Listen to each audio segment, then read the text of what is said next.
여러분 안녕하세요. 감정디자이너 고작가입니다. 오늘도 제 영상을 클릭해 주시고 좋아요, 구독, 따뜻한 댓글 남겨주셔서 진심으로 감사드립니다. 오늘은 여러분들께 그림책 한 권을 소개해 드리려고 하는데요. 제가 최근에 본 그림책 중에서 이 책이 너무 좋아서 여러분들께 소개해 드리려고 합니다. 나는 강물처럼 말해요 라는 책이고요. 이 책은 뉴욕타임스, 워싱턴 포스트 올해의 그림책으로 선정된 책이고요. 조던 스콧, 그 다음에 시드니 스미스가 지은 책입니다. 조던 스콧이 글을 쓰고요. 시드니 스미스가 그림을 그렸는데, 이 조던 스콧과 시드니 스미스가 둘 다 캐나다 분이세요. 그런데 이제 조던 스콧 같은 경우는 원래 그림책 작가가 아니고요. 시인이세요. 시인이신데, 시 중에서도 이제 시로 캐나다에서 좀 유명하신 분인데, 시 중에서 바보라는 말 더듬는 거를 시적으로 좀 탐구한 그런 시로 유명하신 분이라고 합니다. 시드니 스미스는 그림책의 상을 되게 많이 받으신 분이에요. 네. 근데 이제 여기에서 한 아이가 나와요. 근데 이 아이가 말 더듬는 아이입니다. 그래서 말을 더듬으면서 이제 그 말 더듬는 아이의 그 마음을 굉장히 잘 묘사를 했어요. 그래서 얘가 이제 눈을 뜨는 거에서부터 시작을 하는데, 예, 학교에 가서 맨 뒷자리에 앉아서 말을 할 일이 없고 그 다음에 사람들의 주목을 받지 않기를 바라는 그런 아이가 나오는데, 네, 선생님이 또 이제 이 아이에게 말을 시키게 되죠. 이 아이가 이렇게 느끼는 거를 여기 표현했어요. 아이들은 내 입에서 혀 대신 소나무 가지가 튀어나오는 걸 보지 못해요. 아이들은 내 목구멍 안쪽에서 까마귀가 까악까악 우는 걸 듣지 못해요. 아이들은 내가 입을 열 때 스며 나오는 달빛을 보지 않아요 라고 이야기를 하는데,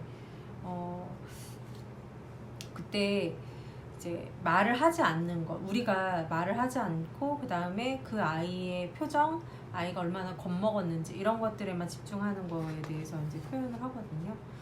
이 아이가 굉장히 속이 상했겠죠. 속이 상했는데 아빠가 데리러 와서 그 아이의 오늘의 고충을 단박에 눈치를 챕니다. 그리고 나서 아이를 강가로 데리고 가요. 강가로 데리고 가서 같이 걷고 마음이 이제 좀 편안해졌을 때 아이가 이제 그 슬픔을 느끼고 자기가 힘듦을 느끼는 거를 이제 이 책에서는 뱃속에 폭풍이 일어난 것 같아요. 두 눈에 빗물이 가득 차올라요 라고 이야기를 하는데요. 되게 시적인 표현인 것 같아요. 달리 시인이 아니라는 생각이 들고요. 근데 아빠가 강물이 어떻게 흘러가는지 보이지? 너도 저 강물처럼 말한단다 라고 이야기를 해요. 나를 가까이 끌어당겨가지고 그런 이야기를 하죠.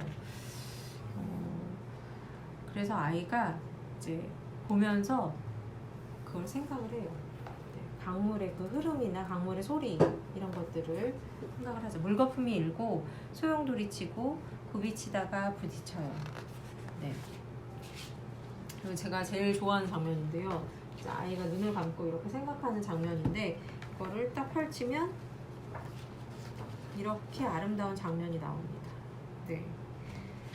그래서 이제 마지막에는 아이가 나는 강물처럼 말한다는 거를 인정하면서 조금씩 그거에서 벗어날 수 있게 되는 그런 내용이 나와요. 그리고 맨 뒤에 이 책의 그 내용들을 보면은 여기에 이제 조던 스콧이 자기 어렸을 때 그 경험들에 대한 거를 이렇게 쭉 여기다가 나열을 해놨거든요. 글로 이제 적어놨는데, 여기에 뭐라고 적혀있냐면, 제가 읽어드릴게요. 말을 더듬는 모습은 자연스럽게 보이지 않기 때문에 아이들의 놀림거리가 되기 쉬워요. 사실 누군가 말을 더듬는 것을 보고 듣는 일은 편치 않아요. 말이 되는 소리를 내려고 끝까지 안간힘을 쓰는 모습을 지켜봐야 하니까요. 일그러진 입에서는 이상한 소리가 튀어나오고 사람들이 생각하는 매끄럽고 정상적인 말은 조각조각 흩어져 버리지요. 말을 더듬다 보면 유창하게 말하기가 어려워요. 언어 치료사 선생님은 내가 유창하게 말하게 하는 것이 궁극적인 목표라고 말씀하시곤 했지요. 하지만 나는 강물 앞에 서면서 유창하다는 것에 대해 달리 생각하게 되었어요. 강에도 강의 어귀가 있고 물살의 흐름이 있고 그 흐름이 합쳐지는 곳이 있어요. 강물은 자연스레 꾸준히 흐르면서 더 큰 무언가를 향해 끊임없이 나아가요. 자신의 길을 만들어요. 그런데 강물도 더듬거리며 흘러가요. 내가 더듬거리는 것처럼요. 여러분이 말하는 방식에 잠시 귀 기울여 보세요. 어떻게 들리나요? 말하는 느낌에 집중해 보세요. 어떤가요? 단어가 몸속 어디에서 느껴지나요? 멈추거나 머뭇거리지 않고 말하나요? 얼마나 자주 실수하고 단어를 잊어버리나요? 아니면 단어를 고르는데 어려움을 느끼나요? 가끔 말하기 꺼려질 때가 있나요? 가끔 그 어떤 말도 하고 싶지 않을 때가 있나요? 네, 이렇게 쭉 이제 이야기를 하는데 저는 이 책을 읽고 나서 그 말더듬는 아이의 그 심정? 우리가 그냥 어렴풋이 유추했던 그 심정에 대한 거를 조금 깊게 생각해 볼 수 있어서 좋았었던 것 같고요.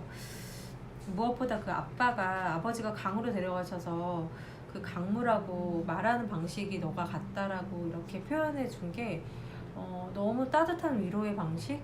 그러면서도 그냥 위로하거나 막 격려만 하는 게 아니라 스스로 이겨낼 수 있게, 그리고 좀 다른 시각으로 볼 수 있게 그렇게 알려주는 방법인 것 같아서 아버지가 너무너무 멋있다고 느꼈습니다.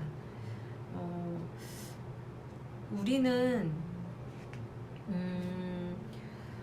대부분 말하는 거에 있어서도 내가 말하는 방식이 좀 옳다라고 생각을 할 때가 많잖아요. 내가 생각하는 방식, 그리고 내가 느끼는 감정이나 이런 것들이 맞다라고 느낄 때가 많은데 저도 그런 실수를 참 많이 하는 것 같아요. 근데 실제로는 사람들마다 정말 전 세계 인구대로 모두 다 느끼는 게 다르고 말 표현하는 것들이 다르고 그렇기 때문에 그거에 대해서 이제 그 사람만의 그런 표현해내는 방식, 그리고 삶을 살아가는 방식에 대해서 좀 이해하는 것들이 필요하다는 생각이 들고, 그런 의미로 봤을 때 저는 이 책이 너무너무 좋은 책인 것 같아요. 이게 꼭 뭐 말을 더듬고 안 더듬고의 그런 뭐 장애인을 바라보는 시각이나 이런 것만 알려주는 책이라는 생각이 안 들고요. 내가 나에 대해서도, 내가 지금 소리를 여러분들께 지금 이렇게 내고 있잖아요. 근데 그 소리를 내는 방식, 어디에서 지금 소리가 날까? 그리고 내가 어떤 말을 자주 할까? 어떻게 표현할까? 막 이런 것들에 대해서 조금 더 생각해 볼 수 있게 되고, 그래서 되게 좋았던 책인 것 같아요. 나는 강물처럼 말해요 라는 책이고요. 여러분 꼭 기회가 되신다면, 제가 오늘 많은 페이지를 보여드리진 않았는데 그림이 너무너무 아름답거든요. 그리고 내용도 되게 시적이에요. 그래서 여러분들 한번 보셨으면 좋겠고요. 내가 우리 주변에, 그리고 또는 내 가족, 내가 이해하지 못하는 누군가를 바라보는 방식에 대한 어떤 그런 책이라는 생각이 들어요. 그래서 여러분들께서 이 책을 통해서 조금 나를 이해하고 또 남을 이해할 수 있는 그런 시간을 가져보시면 어떨까 해서 소개해드렸습니다. 여러분, 나는 강물처럼 말해요고요. 다음에 또 뵐게요. 다음에 또 좋은 책 가지고 여러분들께 소개해드리도록 하겠습니다. 오늘 하루도 평안하세요.